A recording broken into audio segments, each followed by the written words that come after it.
рады, что наше поисковое движение находится вместе с нами.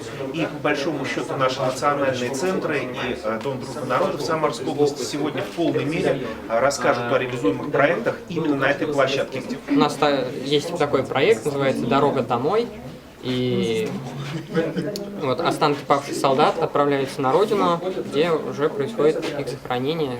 Один из наших проектов, которым мы занимаемся, в рамках которого мы занимаемся уборкой могил солдатов, омоложением их могил. Ну, в общем, приводим их в порядок. Да, ты расскажи в первую очередь об этом мероприятии, почему ты принимаешь в нем участие и что ты для него приготовил. Вчера мне сообщили то, что будет такое мероприятие. Мне сказали то, что нужно написать стихотворение про войну.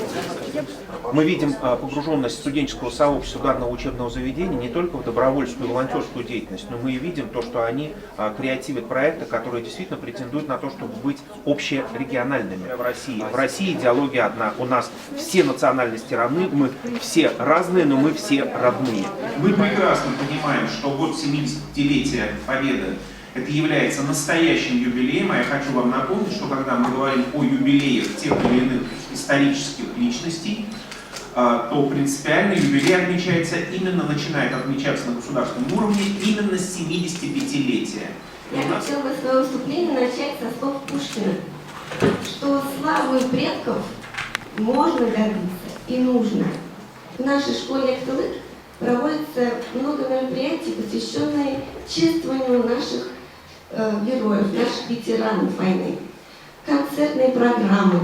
Также мы выезжаем в села Самарской области и даем концерты для ветеранов, которые живут в селах. Проводятся встречи с ветеранами. Также дети рассказывают о своих близких, которые участвовали в Великой Отечественной войне. И я тоже бы хотела рассказать о своем дедушке.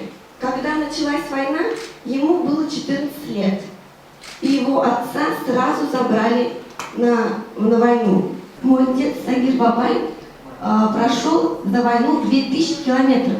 Если вот вам для сравнения, это как до Москвы пешком туда и обратно. Представляете, какой путь прошел участник войны. И когда уже объявили о победе над фашизмом в 1945 году, тут их отправили на подготовку к войне с Японией. И уже 8 августа 1945 года им сказали вступить в бой. После того, когда в Японии закончилась война, его отправили в Корею. И лишь в 1952 году его вернули на родину в звание старшины. Вот здесь уже, если обратить внимание, звание гвардии старшины, 1952 год. Здесь вот он тоже, где на механика учился. Вот посмотрите внимательно, это 9 мая 1975 год. Уже здесь его чествуют как участника войны на День Победы. Спасибо за внимание.